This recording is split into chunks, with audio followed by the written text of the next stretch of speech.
20 നിയോജക മണ്ഡലങ്ങളാണുള്ളത്. 3 മുന്നണികളും സ്ഥാനാർത്ഥികളെ നിർത്തുമ്പോൾ നമുക്ക് ആകെ ഉണ്ടായിരുന്നത് 11 പേർ. അതിൽ 9 പേരെയാണ് പ്രമുഖ മുന്നണികൾ നിർത്തിയത്. മറ്റ് 2 പേർ സ്വതന്ത്ര സ്ഥാനാർത്ഥികളായിരുന്നു.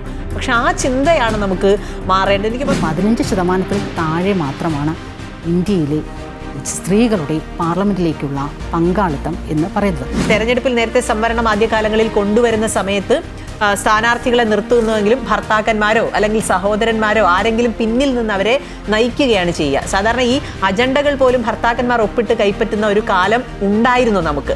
രാഷ്ട്രീയ മേഖലയിൽ ജനാധിപത്യത്തിന്റെ ആഴങ്ങളിലേക്ക് ഇറങ്ങിച്ചെല്ലാൻ എന്തുകൊണ്ട് തുല്യ പങ്കാളിത്തം, ലിംഗസമത്വം നൽകുന്നില്ല എന്ന ചോദ്യമാണ് പ്രധാനമായും ജസ്റ്റിസ് വി നാഗരത്ന ഉന്നയിച്ചത്. അതായത് മുമ്പ് ഒരു സ്ത്രീ ഒരു കാര്യം ചെയ്യാൻ വന്നാൽ പിന്തുണയ്ക്കാൻ ചിലപ്പോൾ പിന്നിൽ ഒരു സ്ത്രീ ഉണ്ടാവില്ല. ആ കാലം കടന്നുപോയി. ഇപ്പോൾ ഒരു സ്ത്രീ മുന്നിലേക്ക് വന്നാൽ 10 സ്ത്രീകൾ അവർക്ക് പിന്നിൽ അണിനിരക്കാൻ പറ്റുന്ന തലത്തിലേക്ക് വളർന്നു.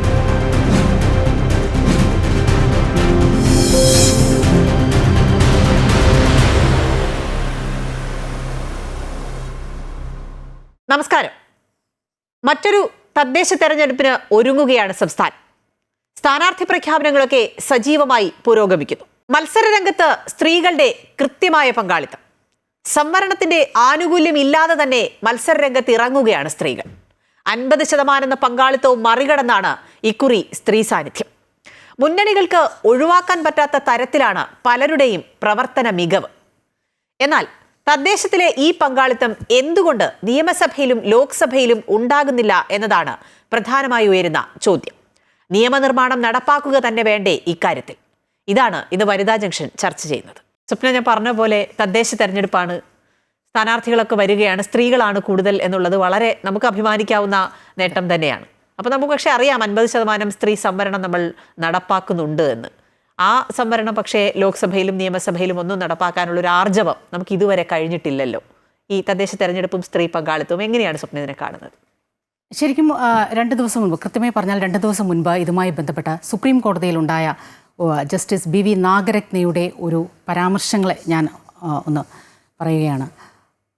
അതായത് ഈ പാർലമെൻറ്റിലും സംസ്ഥാന നിയമസഭകളിലും പാർലമെൻറ്റിലും എന്തുകൊണ്ട് 33% സംവരണം പോലും നടപ്പിലാക്കാൻ സാധിക്കുന്നില്ല എന്ന് ചോദിച്ചുകൊണ്ട് ഒരു ഹർജി സുപ്രീം കോടതിയിൽ ഫയൽ ചെയ്തു. അതിനുള്ള മറുപടിയായിട്ട് സുപ്രീം കോടതി പറഞ്ഞ പരാമർശം ഇങ്ങനെയാണ്: നമ്മുടെ ഇന്ത്യയിൽ ന്യൂനപക്ഷമെന്ന് പറയുന്നത് സ്ത്രീകളാണ്. 48%, അതായത് ജനസംഖ്യയുടെ 48% വരുന്ന സ്ത്രീകളാണ് യഥാർത്ഥ ന്യൂനപക്ഷം എന്നാണ് പറഞ്ഞത്. എന്തുകൊണ്ട് ഈ രീതിയിൽ സ്വാതന്ത്ര്യം കിട്ടി നമ്മൾ 78 വർഷം കഴിയുകയാണ്, എന്തുകൊണ്ട് ഇത്രയും വർഷമായതിനു ശേഷവും നമ്മൾ മുന്നോട്ട് വരുന്നില്ല? സ്ത്രീകൾക്ക് രാഷ്ട്രീയ മേഖലയിൽ ജനാധിപത്യത്തിൻ്റെ ആഴങ്ങളിലേക്ക് ഇറങ്ങിച്ചെല്ലാൻ എന്തുകൊണ്ട് തുല്യ പങ്കാളിത്തം, ലിംഗസമത്വം നൽകുന്നില്ല എന്ന ചോദ്യമാണ് പ്രധാനമായും ജസ്റ്റിസ് വി നാഗരത്ന ഉന്നയിച്ചത്. എടുത്തു പറയേണ്ട കാര്യം, ജസ്റ്റിസ് വി നാഗരത്നയാണ് സുപ്രീം കോടതിയിലുള്ള ഏക വനിതാ ജഡ്ജി എന്നത്. ഈ ഒരു ചോദ്യം ഉയർത്തുന്ന ചിന്തകൾ ഒരുപാടാണ്. എന്തുകൊണ്ടാണ് നമ്മുടെ ഇന്ത്യയിൽ, ഒരുപക്ഷെ ഇത് ഞാൻ മനസ്സിലാക്കിയെടുത്തോളം ഇത് ഇന്ത്യയിൽ അല്ലെങ്കിൽ കേരളത്തിലെ സംസ്ഥാന നിയമസഭ അവിടെ മാത്രം ഒതുങ്ങുന്നൊരു കാര്യമല്ല. ആഗോള തലത്തിൽ തന്നെ ഒരു കണക്കുകളൊക്കെ നമ്മൾ പരിശോധിക്കുകയാണെങ്കിൽ രാഷ്ട്രീയ തലപ്പത്ത്, അതായത് ഈ രാഷ്ട്രീയ മേഖലകളിൽ തിരഞ്ഞെടുക്കപ്പെട്ട പ്രതിനിധികളാകുന്നത് ആഗോള തലത്തിൽ ഇത്രയും രാജ്യങ്ങളെടുക്കുമ്പോൾ അതിൻ്റെ ഒരു കണക്ക് 26.5% എന്ന് മാത്രമാണ്. മാത്രമല്ല ഇതിൽ ഈ മിനിസ്റ്റീരിയൽ തലത്തിൽ, അതായത് ഒരു ഹെഡ് ഓഫ് ദി നേഷൻ എന്ന തരത്തിലേക്ക്, അല്ലെങ്കിൽ ഒരു രാജ്യത്തിൻ്റെ തലപ്പത്തേക്ക് എത്തുന്നതിൽ വെറും 22.9% മാത്രമാണ്. അപ്പോൾ അതിൻ്റെയൊക്കെ ഒരു പ്രതിഫലനം കൂടിയാണ് നമ്മുടെ രാജ്യത്തും സ്വാഭാവികമായും ഉണ്ടാകുന്നത്. പക്ഷേ കാലാകാലങ്ങളായി നമ്മൾ ഈ പറഞ്ഞതുപോലെ ലിംഗസമത്വം ആവശ്യപ്പെട്ട സ്ത്രീകളെ പാർശ്വവൽക്കരിക്കാതെ ജനാധിപത്യത്തിൻ്റെ മുഖ്യധാരയിലേക്ക് കൊണ്ടുവരുന്നതിന് ആവശ്യമായ നടപടികൾ, അത് നിയമ നടപടികളിലൂടെ തന്നെ അത് മുന്നോട്ട് പോകണമെന്ന് ആവശ്യപ്പെട്ട ഒരുപാട് സമരങ്ങൾ, ആവശ്യങ്ങളൊക്കെ മുൻപേ ഉയർന്നു വന്നതാണ്. നമ്മുടെ പാർലമെൻറ്റുകളടക്കം ഇതിനു വേണ്ടിയുള്ള പ്രതിഷേധങ്ങളും സമരങ്ങളുമെല്ലാം സാക്ഷ്യം വഹിച്ചതുമാണ്. അങ്ങനെ ഈ പറഞ്ഞതുപോലെ 2023 പറഞ്ഞതുപോലെ വനിതാ സംവരണ ബിൽ പാസ്സാവുകയാണ്. പക്ഷേ പാസ്സായതിനു ശേഷവും എന്താണ് അവസ്ഥയെന്ന് ചോദിക്കുമ്പോൾ വളരെ രസകരമാണ്. അതായത് 15% താഴെ മാത്രമാണ് ഇന്ത്യയിലെ സ്ത്രീകളുടെ പാർലമെൻറ്റിലേക്കുള്ള പങ്കാളിത്തം എന്ന് പറയുന്നത്. അപ്പോൾ എവിടെയാണ് ഇതിൽ വീഴ്ച വരുന്നത്? പലപ്പോഴും ഈ പുരുഷ കേന്ദ്രീകൃതമായ തെരഞ്ഞെടുപ്പ് സംവിധാനം എന്നാണ് നമ്മൾ പഠിക്കുന്നത്. അതിൻ്റെയൊക്കെ ഒരു ഭാഗമായി അല്ലെങ്കിൽ സാമൂഹിക സാംസ്കാരിക ഘടനകളിൽ നമ്മുടെ ഘടനകളിൽ വരുത്തിയിരിക്കുന്ന ഒരു മാറ്റങ്ങൾ അല്ലെങ്കിൽ പരിമിതികൾ ഇതിൻ്റെയൊക്കെ ഒരു ഭാഗമായിട്ടാണ് ഇത്തരത്തിൽ സ്ത്രീകൾക്ക് മുന്നോട്ട് വരാനുള്ള ഒരു തടസ്സമായി നിൽക്കുന്നത് എന്നാണ് മനസ്സിലാക്കേണ്ടത്. പക്ഷേ ഇവിടെയാണ് നമ്മൾ നമ്മുടെ കൊച്ചു കേരളത്തെ ഒരുപക്ഷെ ഏറ്റവും മാതൃകയാക്കേണ്ടത് എന്ന് തോന്നുന്നു. അതായത് 50% സംവരണമെന്ന് മാത്രമല്ല, 50-ലധികം ജനപ്രതിനിധികൾ തെരഞ്ഞെടുപ്പ് സംവിധാനത്തിലേക്ക്, തെരഞ്ഞെടുപ്പ് രാഷ്ട്രീയത്തിലേക്ക് എത്തുന്ന കാഴ്ചയാണ് കാണുന്നത്. ഒരുപക്ഷെ എന്തൊക്കെ കാരണങ്ങൾ ഇതിന് ഉണ്ടാകുമെന്നാണ് അഖിലേക്ക് തോന്നുന്നത്? ഈ തദ്ദേശ തെരഞ്ഞെടുപ്പ് സ്വാഭാവികമായും 50% വനിതാ സംവരണം കൊണ്ടുവന്നത് കൊണ്ട് തന്നെ തീർച്ചയായിട്ടും 50 പേര്, അതായത് പകുതി പേരെന്തായാലും വനിതകൾ വേണമല്ലോ. പക്ഷേ ഇപ്പോൾ ഈ ഒരു 2025 ഈ തെരഞ്ഞെടുപ്പിലേക്ക് എത്തുമ്പോൾ ഒരു പക്ഷേ ഇതിൽ കൂടുതൽ വരാനുള്ള കാരണം സ്ത്രീകൾ കുറച്ചുകൂടി ആളുകൾക്കിടയിലേക്ക് ഇറങ്ങി പ്രവർത്തിക്കുന്ന കാലത്താണ് നമ്മളിപ്പോൾ കടന്നു പോകുന്നത്. അതായത് ആശാവർക്കർമാരായിട്ടും ഹരിതകർമ്മസേനയായിട്ടും നമ്മുടെ വീടുകളിലൊക്കെ വരുന്നുണ്ടല്ലോ, ഹരിതകർമ്മസേനയായിട്ടും അതിനപ്പുറം തന്നെ ഈ ആരോഗ്യ പ്രവർത്തകരും ഒക്കെ ആയിട്ട് നമ്മുടെ വീടുകളിലെത്തുന്നു, കുടുംബശ്രീ പ്രവർത്തകരൊക്കെ ഉണ്ട്.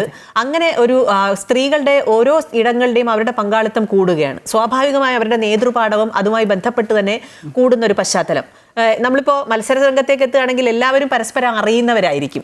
ഒരു തദ്ദേശ തെരഞ്ഞെടുപ്പിനൊക്കെ ഏറ്റവും വലിയ പ്രത്യേകതയും അത് തന്നെയാണ്. അതായത് ഈ പാർലമെന്ററി രാഷ്ട്രീയത്തിൽ നിന്നൊക്കെ വ്യത്യസ്തമായി പ്രാദേശിക തെരഞ്ഞെടുപ്പുകൾ എന്ന് പറയുമ്പോൾ ഈ പലപ്പോഴും മുന്നണികളെക്കാൾ അപ്പുറം ഈ ബന്ധങ്ങൾക്കാണ് ഒരുപക്ഷെ കൂടുതൽ. അതാണ് ഞാൻ പറഞ്ഞത്. അതായത് മുന്നണികൾക്ക് ഇപ്പോൾ ആരെ മാറ്റി നിർത്തണം, ആരെ എടുക്കണം എന്നുള്ള ഒരു സംശയം വരുന്ന സാഹചര്യം. കാരണം എല്ലാവരും നേതൃപാടവത്തിലേക്ക് ഉയർന്നു വന്നു കഴിഞ്ഞു. പലരും നമ്മുടെ ഇപ്പോൾ കുടുംബശ്രീയിലൊക്കെ ആദ്യം പ്രവർത്തിക്കുന്നത് പോലെ അല്ല ഇന്നത്തെ കുടുംബശ്രീ പ്രവർത്തിക്കുന്നത്. ഈ കാലങ്ങളിലായി വലിയ മാറ്റം അവർക്ക് ഉണ്ടായിട്ടുണ്ട്. അത് സ്ത്രീകളുടെ പ്രവർത്തന മേഖലകളിലും ഉണ്ടായിട്ടുണ്ട്. ആളുകളുമായി ഇടപെടാൻ നേരത്തെ ഇപ്പം നമുക്കറിയാം, നമ്മൾ കേട്ടിട്ടില്ലേ ഈ തെരഞ്ഞെടുപ്പിൽ നേരത്തെ സംവരണം ആദ്യകാലങ്ങളിൽ കൊണ്ടുവരുന്ന സമയത്ത് സ്ഥാനാർത്ഥികളെ നിർത്തുന്നുവെങ്കിലും ഭർത്താക്കന്മാരോ അല്ലെങ്കിൽ സഹോദരന്മാരോ ആരെങ്കിലും പിന്നിൽ നിന്ന് അവരെ നയിക്കുകയാണ് ചെയ്യുക. സാധാരണ ഈ അജണ്ടകൾ പോലും ഭർത്താക്കന്മാർ ഒപ്പിട്ട് കൈപ്പറ്റുന്ന ഒരു കാലം ഉണ്ടായിരുന്നു നമുക്ക്. അവിടെ നിന്ന് മാറി ഇപ്പൊ സ്ത്രീകൾ സ്വയം തീരുമാനങ്ങൾ എടുക്കാനും അത് നടപ്പാക്കാനുള്ള നേതൃപാഠവും അവർക്കുണ്ടായിട്ടുണ്ട്. അതായത് ഭർത്താക്കന്മാരുടെ അല്ലെങ്കിൽ സഹോദരന്മാരുടെ അച്ഛൻ്റെ ഒക്കെ പിന്നിൽ നിന്നവർ ഇപ്പോൾ ഏറ്റവും മുന്നിലെത്തി. അതിൻ്റെ ഒരു പ്രധാന കാരണം വിദ്യാഭ്യാസപരമായി ഉയരാൻ സ്ത്രീകൾക്ക് ഈ ഘട്ടത്തിൽ കഴിഞ്ഞിട്ടുണ്ട്. ഒപ്പം ഞാൻ നേരത്തെ സൂചിപ്പിച്ചതുപോലെ തന്നെ പ്രവർത്തിക്കാനുള്ള അവസരം അവർക്ക് കൂടുതൽ കിട്ടിയപ്പോൾ അവരവരുടെ അവസരങ്ങൾ നല്ല തരത്തിൽ പ്രയോജനപ്പെടുത്തി എന്ന് വേണമെങ്കിൽ കരുതാം. നമ്മുടെ ഈ സംസ്ഥാനത്തിൻ്റെ ഒരു കണക്ക് വരികയാണെങ്കിൽ ഇപ്പോൾ നമുക്ക് വളരെ സന്തോഷമുള്ള ഒരു 50% സംവരണം എന്നതിനപ്പുറം നമ്മൾ കണക്കുകൾ പറയുകയാണെങ്കിൽ നമുക്ക് 941 ഗ്രാമപഞ്ചായത്തുകൾ, അതിൽ 471 പേർ വനിതാ പ്രസിഡന്റുമാരായിരിക്കും എന്നുള്ളതാണ് അതിലേറ്റവും പ്രധാനം. പിന്നെ 152 ബ്ലോക്ക് പഞ്ചായത്തിൽ 77 പേർ വനിതാ പ്രസിഡന്റ് ആകും. 14 ജില്ലാ പഞ്ചായത്തുകളിൽ 7 വനിതകളും 87 മുനിസിപ്പാലിറ്റിയിൽ 44 വനിതകളുമാണ് ചെയർപേഴ്സണായിട്ട് വരാൻ പോകുന്നത്. ഒപ്പം 6 കോർപ്പറേഷനാണ് നമുക്കുള്ളത്. അതിൽ 3 കോർപ്പറേഷനിലും വനിതാ മേയർമാർ ഉണ്ടാകും എന്നുള്ളതാണ് പ്രധാനം. നേരത്തെ സ്വപ്ന സൂചിപ്പിച്ച പോലെ തന്നെ ലോക്സഭാ തെരഞ്ഞെടുപ്പൊക്കെ വരുന്ന ഘട്ടത്തിൽ നമ്മൾ സ്ഥാനാർത്ഥികളെ നിർത്തുന്നതിൽ പോലും ആ ഒരു പിന്നോട്ട് പോക്ക് നമുക്ക് 33% സംവരണം എന്നൊക്കെ മാറ്റിയാൽ പോലും സ്ഥാനാർത്ഥികളെ നിർത്തുന്നത്. ഇപ്പോൾ 2024 നമുക്ക് തൊട്ടുമുമ്പ് കടന്നുപോയ ലോക്സഭാ തെരഞ്ഞെടുപ്പ് എടുത്താൽ നമ്മൾക്ക് ആകെ ഉണ്ടായിരുന്നത്, കേരളത്തിൽ നിന്ന് ആകെ ഉണ്ടായിരുന്നത് 11 വനിതാ സ്ഥാനാർത്ഥികളാണ്. അതിൽ എന്ന് വെച്ചാൽ 20 നിയോജക മണ്ഡലങ്ങളാണുള്ളത്. 3 മുന്നണികളും സ്ഥാനാർത്ഥികളെ നിർത്തുമ്പോൾ നമുക്ക് ആകെ ഉണ്ടായിരുന്നത് 11 പേർ. അതിൽ 9 പേരെയാണ് പ്രമുഖ മുന്നണികൾ നിർത്തിയത്. മറ്റ് 2 പേർ സ്വതന്ത്ര സ്ഥാനാർത്ഥികളായിരുന്നു. പക്ഷെ ആ ചിന്തയാണ് നമുക്ക് മാറേണ്ടത്. എനിക്ക് തോന്നുന്നു നമ്മൾ ഈ നിയമനിർമ്മാണം 1999 നമ്മൾ ആ നിയമസഭയിൽ ആ നിയമനിർമ്മാണം കൊണ്ടുവന്നത് 33% സംവരണം എന്നുള്ളത് ആദ്യഘട്ടത്തിൽ നമ്മൾ കൊണ്ടുവരുന്നു. അത് കഴിഞ്ഞ് 2010 മുതലാണല്ലോ നമ്മൾ 50% സംവരണം എന്ന തരത്തിലേക്ക് തദ്ദേശ തെരഞ്ഞെടുപ്പിൽ വരുന്നത്. അത്തരത്തിൽ അങ്ങനെ ആദ്യമായി അത് കൊണ്ടുവന്നപ്പോൾ മുന്നോട്ട് വരാൻ സ്ത്രീകളില്ല. നമ്മുടെ രാഷ്ട്രീയത്തിൽ ശക്തരായ വനിതാ നേതാക്കളുണ്ടായിരുന്നു. പക്ഷേ സ്ത്രീകൾ രാഷ്ട്രീയത്തിലേക്ക് കടന്നു വരുന്നതിന് എന്തൊക്കെയോ ഘടകങ്ങൾ ഒരു തടസ്സമായി അത് എല്ലാ കാലവും നിലനിന്നു എന്ന് വേണം നമുക്ക് മനസ്സിലാക്കാൻ. ഈ പറഞ്ഞതുപോലെ 2010 ആ തദ്ദേശ ബില്ല് നമ്മൾ കേരള നിയമസഭയിൽ പാസ്സാക്കി. ഈ പറഞ്ഞതുപോലെ 50% അത് ഈ മത്സരിക്കുന്നതിൽ മാത്രമല്ല, എല്ലാ corporation, panchayat, block, standing committee എല്ലാ ഘടകങ്ങളിലെയും അധ്യക്ഷ തലത്തിൽ 50% സംവരണം എന്നെടുത്താണ് അതിൻ്റെ ഏറ്റവും വലിയ മഹത്തരം നമ്മൾ എടുത്തു പറയേണ്ടത്. ഒപ്പം ഈ പറഞ്ഞതുപോലെ ഇന്നിപ്പോൾ നമ്മൾ രാവിലെ വാർത്ത പോയപ്പോഴും സ്ഥാനാർത്ഥി നിർണ്ണയം വലിയൊരു കീറാമുട്ടിയായി പലപ്പോഴും അനുഭവപ്പെടുന്നുണ്ട് മുന്നണികൾക്ക്. അതിനുള്ള പ്രധാന കാരണവും ഈ പറഞ്ഞതുപോലെ അഖില സൂചിപ്പിച്ചതുപോലെ ഒന്നിലേറെ ചോയ്സസ് ഉണ്ട്. ഒരാളല്ല, ഒന്നിലേറെ ചോയ്സസ് നമുക്ക് നമ്മുടെ മുന്നിലുണ്ട്. അത് സ്ത്രീകളാണെങ്കിൽ ഏറ്റവും കൂടുതൽ നമുക്കറിയാം ഈ കോവിഡ് സമയത്ത് അല്ലെങ്കിൽ ഈ പ്രളയകാലത്തൊക്കെ നമ്മുടെ ഇടയിലേക്കൊക്കെ ഇറങ്ങിച്ചത്, അല്ലെങ്കിൽ ഏറ്റവും നിസ്സാരമായ നമുക്ക് പരിചിതമായ ഒരു കാഴ്ച, ഒരു 2 വീലറിൽ പറഞ്ഞതുപോലെ ഒരു അവനവൻ്റെ വാർഡിൻ്റെ മുക്കിലും മൂലയിലും എന്താവശ്യത്തിനും ഓടിയെത്തുന്ന തരത്തിലേക്ക് ആ ചരടുകളും ആ ചങ്ങലകളും എല്ലാം മാറ്റി ഏതാവശ്യത്തിനും സ്ത്രീകൾ കുറച്ചുകൂടി കാര്യങ്ങൾ സ്ത്രീകൾക്ക് മനസ്സിലാകും എന്ന തരത്തിലുള്ള ഒരു ചിന്ത പൊതുവെയുണ്ട്. പക്ഷേ ഇത് തുടങ്ങിയപ്പോൾ, അതായത് ഈ 2010 ഇത് തദ്ദേശ തെരഞ്ഞെടുപ്പിൽ ആദ്യമായി പ്രാവർത്തികമാക്കിയപ്പോൾ ഇതായിരുന്നില്ല അവസ്ഥ. പക്ഷേ ഏറ്റവും വലിയ ഒരുപക്ഷെ ഈ പറഞ്ഞതുപോലെ ഒരു റബ്ബർ സ്റ്റാമ്പ് പോലെ, അല്ലെങ്കിൽ ഈ ഒരു പിൻസീറ്റ് ഡ്രൈവിങ്ങിലായിരിക്കും അത്. ഈ മുന്നണികൾക്കുള്ളിൽ നിന്ന് തന്നെയാണ് അത്തരത്തിലുള്ള ആരോപണം. ഒരുപക്ഷെ സീറ്റ് ലഭിക്കാതിരിക്കാനുള്ള സാഹചര്യം അതൊക്കെ മുന്നിൽ കണ്ട് ഒരുപക്ഷെ ഒരു പുരുഷ കേന്ദ്രീകൃതമായ തെരഞ്ഞെടുപ്പ് സംവിധാനമെന്ന് ഞാൻ പറയുന്നത് അതുകൊണ്ടാണ്. അപ്പം അവരുടെ ഇടയിൽ തന്നെ ഇത്തരത്തിലുള്ള ഒരു ആരോപണങ്ങളൊക്കെ ഉയർന്നിരുന്നു. ഒരു റബ്ബർ സ്റ്റാമ്പ് പോലെയാം, അല്ലെങ്കിൽ പിന്നെ പഞ്ചായത്തിൽ വന്നിരുന്ന പച്ചക്കറി എരിയേണ്ട സാഹചര്യം, അല്ലെങ്കിൽ കോർപ്പറേഷനിൽ വന്ന തുണി അലക്കേണ്ട സാഹചര്യം ഒക്കെ സ്ത്രീകൾക്കുണ്ടാകും. പക്ഷേ അതിൽ നിന്നെല്ലാം മാറി ഒരുപക്ഷെ എനിക്ക് തോന്നുന്നു ഏറ്റവും കൂടുതൽ സ്ത്രീകൾ അല്ലെങ്കിൽ ഭരണസ്ഥാനത്തിരിക്കുന്ന തദ്ദേശ വാർഡുകളടക്കം ഏറ്റവും കൂടുതൽ അഴിമതി നിരക്ക് കുറവാണ്. കാര്യങ്ങളിലേക്ക് കൂടുതൽ ഇറങ്ങിച്ചെല്ലുന്നതിനുള്ള സാഹചര്യങ്ങൾ ഒരുക്കുന്നത് കുറവാണ്. ഈ മറ്റ് പിന്തുണകളൊന്നുമില്ലാതെ ഈ സ്ത്രീകൾ രാഷ്ട്രീയത്തിലേക്ക് പ്രവേശിക്കുമ്പോൾ അതിന് കൂടുതൽ ഉറപ്പും ഭദ്രതയും ഒരുപക്ഷെ ലഭിക്കുന്നുവെന്ന് നമ്മൾ എന്തായാലും കാണിച്ചു കൊടുത്തിരിക്കുന്നത് നമ്മുടെ സംസ്ഥാനം. അതായത് കക്ഷി രാഷ്ട്രീയ, അതായത് ഏതെങ്കിലും ഒരു രാഷ്ട്രീയ പാർട്ടിയുടെ പ്രതിനിധിയായിട്ടായിരിക്കുമല്ലോ പലപ്പോഴും കൂടുതലും സ്ത്രീകൾ തെരഞ്ഞെടുക്കപ്പെട്ടു വരുന്നത്. പക്ഷേ അവിടെ എത്തിക്കഴിയുമ്പോൾ അത്തരത്തിൽ കക്ഷി രാഷ്ട്രീയമൊക്കെ മാറ്റി നിർത്തി സ്ത്രീകളാണെങ്കിൽ അത്തരത്തിൽ അഴിമതി അധികം ചെയ്യില്ല എന്നുള്ള ഒരു ചിന്തയൊക്കെ നമുക്കുണ്ടല്ലോ. അങ്ങനെ മാറി അവരുടെ ഒരു പരിചയ സമ്പത്ത് അവർ കൂടുതൽ പ്രയോജനം, അതായത് സ്ത്രീകൾ എപ്പോഴും നമ്മൾ പറയുമല്ലോ മൾട്ടി ടാസ്കിംഗ് ആണ്, അവർക്ക് എല്ലാത്തിലും കൈ കടത്താൻ പറ്റും. ഇപ്പോൾ വീട്ടിലെ ജോലികളാണെങ്കിലും ഒരേ സമയം ചെയ്യും. അതുകൊണ്ട് തന്നെ ഈ മേഖലയിലേക്ക് ഇറങ്ങുമ്പോഴും അവർക്കത് കുറച്ചുകൂടി എളുപ്പത്തിൽ പുരുഷന്മാരെക്കാൾ കൂടുതൽ പല പല കാര്യങ്ങൾ, പലരുടെ പ്രശ്നങ്ങൾ കേൾക്കാം, പല ഇന്ത്യയിൽ മറ്റ് സംസ്ഥാനങ്ങളിൽ ഒരുപക്ഷെ ഇതാണ് അവസ്ഥയെന്ന് ഒരുപക്ഷെ നമുക്ക് പറയാൻ സാധിക്കും. ഈ അടുത്ത കാലത്താണല്ലോ ഈ മഹാരാഷ്ട്രയിലോ എവിടെയോ ഭർത്താക്കന്മാര് സ്ത്രീകൾക്ക് വേണ്ടി സത്യപ്രതിജ്ഞ ചെയ്യുന്നതൊക്കെ നമ്മൾ തമാശയായിട്ടാണെങ്കിൽ കൂടി അത് നമുക്കതങ്ങോട്ട് അംഗീകരിക്കാൻ പറ്റുന്നില്ല. മറ്റ് സംസ്ഥാനങ്ങളിൽ നിന്ന് നമ്മുടെ കേരളത്തിലെ സ്ഥിതി അങ്ങേറ്റം വ്യത്യസ്തമാണ് എന്ന് വേണം ഇക്കാര്യത്തിൽ നമ്മൾ മനസ്സിലാക്കാനായിട്ട്. ഈ പറഞ്ഞതുപോലെ തന്നെ ഒരു മുന്നണിക്ക് ഒരു പക്ഷേ ഒരു പ്രദേശത്ത് ഒന്നിലേറെ വനിതാ സ്ഥാനാർത്ഥികളെ പ്രൊജക്റ്റ് ചെയ്ത് കാണിക്കാനുള്ള സാഹചര്യം അടക്കം ഉണ്ടാകുന്ന ഒരു കാഴ്ചയാണ്. അപ്പോൾ സ്വാഭാവികമായും ഈ പറഞ്ഞതുപോലെ വനിതാ ഒരു അധ്യക്ഷ ഭരണസ്ഥാനത്തേക്ക് അല്ലെങ്കിൽ ഒരു വനിതാ പ്രതിനിധി ഭരണസ്ഥാനത്തേക്ക് എത്തുമ്പോഴുണ്ടാകുന്ന ആ സുഗമമായ പോക്ക്, കാര്യങ്ങൾ ഇവിടെ ഒരു കുഴപ്പവും സംഭവിക്കുന്നില്ല, എല്ലാ കാര്യങ്ങളും ശരിയായ ട്രാക്കിൽ തന്നെയാണ് എന്ന് ഒരിക്കൽ കൂടി തെളിയിക്കാനുള്ള ഒരു സാഹചര്യമായി ഒരുപക്ഷെ വീണ്ടും ഒരു 4ാമത്തെ തവണയാണ് ഈ 50% സംവരണത്തിന് ശേഷം നമ്മൾ തദ്ദേശ തെരഞ്ഞെടുപ്പിനെ നേരിടുന്നത്. സ്വാഭാവികമായും ആ ഒരു കോൺഫിഡൻസ് നമുക്ക് ഉണ്ടെന്ന് തന്നെ പറയാം. തീർച്ചയായിട്ടും നമുക്ക് ആ കോൺഫിഡൻസ് ഉണ്ട്. കാരണം നമ്മൾ നേരത്തെ പറഞ്ഞ പോലെ 50% സംവരണമുണ്ട്. പക്ഷേ അതിൽ കൂടുതൽ സ്ത്രീകളെ നിർത്താൻ നമുക്ക് കഴിയുന്നുണ്ട് എങ്കിൽ സ്ത്രീകൾ തീർച്ചയായും അവിടെ മികവ് തെളിയിച്ചത് കൊണ്ട് തന്നെയാണ്.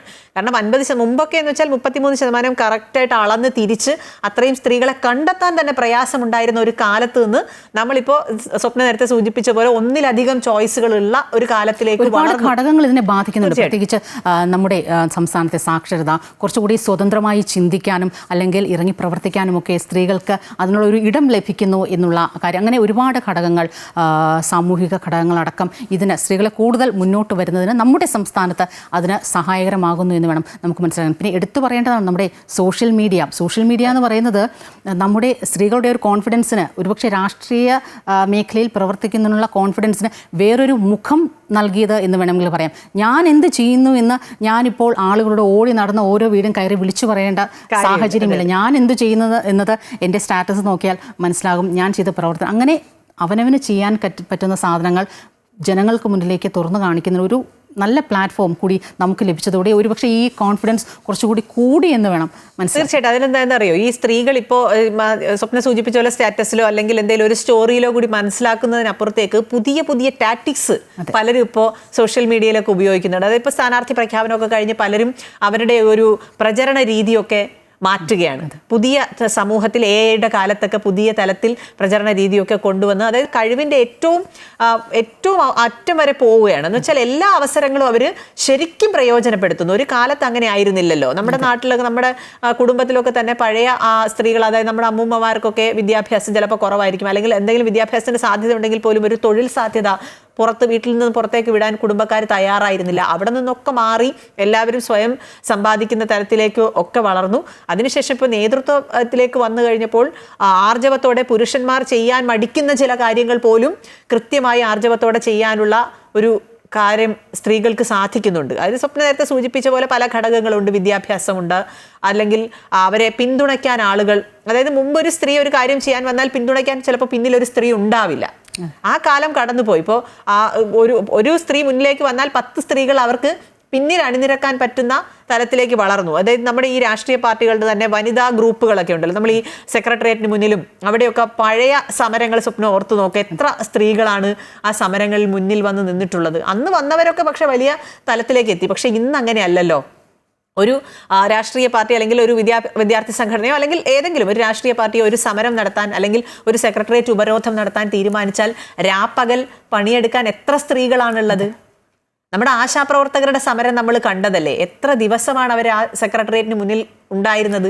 നമ്മുടെ സാമൂഹിക ഘടനയിൽ വന്ന വ്യത്യാസം തന്നെയാണ് ഒരുപക്ഷെ ഇവരെ പ്രേരിപ്പിക്കുന്നത് എന്ന് നമ്മൾ മറക്കാതിരിക്കാൻ പാടില്ല. കാരണം അത്ര ശക്തമായി മാത്രമല്ല ഈ പിന്തുണ എന്ന് അതിന് ഏറ്റവും വലിയ ഉദാഹരണമായി നമുക്ക് പറയാം ഈ കുടുംബശ്രീ, ഹരിതകർമ്മ സേനയൊക്കെ കുറച്ചുകൂടി എനിക്ക് തോന്നുന്നു ജനങ്ങളുടെ ഇടയിലേക്ക് ഇറങ്ങിച്ചെല്ലുന്നതിനുള്ള ഒരു സ്വാതന്ത്ര്യവും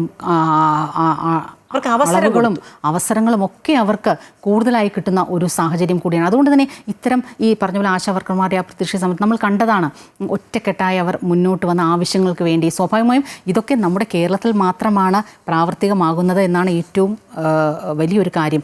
ഇതിനപ്പുറത്തേക്ക് കേരളത്തിനപ്പുറത്തേക്ക് അല്ലെങ്കിൽ നമ്മൾ പാർലമെൻ്ററി രാഷ്ട്രീയത്തിലേക്ക് പോകുമ്പോൾ ഇത് എത്രത്തോളം പ്രാവർത്തികമാക്കാൻ സാധിക്കുന്നു അല്ലെങ്കിൽ സാധിക്കുന്നില്ല എന്നിടത്താണ് കഴിഞ്ഞ ദിവസം ഈ ജസ്റ്റിസ് BV നാഗരത്ന ചോദിച്ചതുപോലുള്ള ചോദ്യങ്ങൾ ഉയരുന്നത്. തീർച്ചയായിട്ടും. ഏതായാലും നമ്മളിപ്പോൾ തദ്ദേശ തെരഞ്ഞെടുപ്പിന് അടുത്തെത്തി. ആളുകൾ ഇങ്ങനെ പ്രചാരണമൊക്കെ സജീവമാക്കി മുന്നോട്ട് പോവുകയാണ്. ഇപ്പോൾ സ്ഥാനാർത്ഥികൾ, ഇപ്പോൾ മേയർ സ്ഥാനാർത്ഥികളുടെയൊക്കെ കാര്യത്തിൽ കൃത്യമായ ധാരണയോടുകൂടിയാണ് മുന്നണികൾ മുന്നോട്ട് പോകുന്നത്, ആരെ കൊണ്ടുവരണം എന്നുള്ളത്. അതിനൊക്കെ മുന്നണികളെ പ്രാപ്തമാക്കിയതും ഒരുപക്ഷെ നമ്മളുടെ സ്ത്രീകളുടെ മികച്ച പ്രവർത്തനം തന്നെയായിരിക്കും. ഏതായാലും നമ്മളിങ്ങനെ തെരഞ്ഞെടുപ്പ് 1200 തദ്ദേശ സ്ഥാപനങ്ങളാണ് നമുക്കുള്ളത്, അറിയാമല്ലോ. അത് ഞാൻ നേരത്തെ സൂചിപ്പിച്ച പോലെ 941 ഗ്രാമപഞ്ചായത്തുകൾ, 152 ബ്ലോക്ക് പഞ്ചായത്തുകൾ, 14 ജില്ലാ പഞ്ചായത്തുകൾ, 87 മുനിസിപ്പാലിറ്റികൾ, 6 കോർപ്പറേഷൻ, ഇങ്ങനെ 23,612 വാർഡുകളാണുള്ളത്. അതിൽ നേരത്തെ നമ്മുടെ ഈ ഇപ്പോൾ ഡീലിമിറ്റേഷൻ വന്നതിന് ശേഷമാണ് 23,000. കഴിഞ്ഞ തെരഞ്ഞെടുപ്പ് വരെ അത്രയും 20,000-ൽ ഉണ്ടായിരുന്നുള്ളൂ. അപ്പോൾ അത്രയും വാർഡുകൾ വരുന്നു. ഇതിൻ്റെ പകുതി സ്ത്രീകൾ വരുന്നു, അതിലും കൂടുതൽ സ്ത്രീകൾ വരുന്നു. ഒരുപക്ഷെ എനിക്ക് തോന്നുന്നു കുറച്ച് കാലങ്ങൾക്ക് അപ്പുറത്തേക്ക് വരുമ്പോൾ നമ്മൾക്കങ്ങനെ സ്ത്രീകൾ 50% വന്നു എന്നൊക്കെ ഇന്ന് നമ്മൾ പറയുന്ന തരത്തിലേക്ക് ചർച്ച ചെയ്യേണ്ട ഒരു ആവശ്യം വരില്ല. പുരുഷന്മാർ പക്ഷേ കുറഞ്ഞു പോയിന്നോ അല്ലെങ്കിൽ ലിംഗസമത്വത്തിൽ അതായത് പുരുഷന്മാരെ കൊണ്ടുവരണം എന്നുള്ള തരത്തിലേക്കൊക്കെ നമ്മൾ ചർച്ച ചെയ്യേണ്ടി വരും എന്നാണ് തോന്നുന്നത്, അല്ലെ? അത്രയ്ക്ക് നമ്മളുടെ സ്ത്രീകൾ മികച്ച നേട്ടം നടത്തി മുന്നോട്ട് പോകുന്ന ഒരു ഘട്ടത്തിലല്ലേ? ആഗോള ജനതയുടെ പകുതിയോളം വരുന്ന സ്ത്രീകൾ എന്നിട്ടും സാമൂഹ്യ രാഷ്ട്രീയ ഘടകങ്ങൾ കൊണ്ട് കാലാകാലങ്ങളായി പാർശ്വവൽക്കരിക്കപ്പെടുന്ന സാഹചര്യം. ഇവിടെയാണ് ഇങ്ങ് കൊച്ചു കേരളത്തിൽ മാറ്റങ്ങളുടെ അലയൊലികൾ മുഴങ്ങുന്നത്. ലോകരാജ്യങ്ങൾക്ക് തന്നെ പിന്തുടരാവുന്ന രാഷ്ട്രീയ മാതൃകകൾ പിറവിയെടുക്കുന്നത്. പുരുഷ കേന്ദ്രീകൃത തെരഞ്ഞെടുപ്പ് സംവിധാനത്തിൽ ജനാധിപത്യത്തെ ആഴത്തിലാക്കുന്നതിന് കൃത്യമായ ലിംഗസമത്വ സംവിധാനം നിർണായകം തന്നെയാണ്. നമ്മുടെ നാടിന് സ്ത്രീകൾ ഭരിച്ചതുകൊണ്ട് ഒരു കുഴപ്പവും സംഭവിച്ചിട്ടില്ല. മാത്രവുമല്ല, കാര്യങ്ങൾ ശരിയായ ട്രാക്കിലുമാണ്.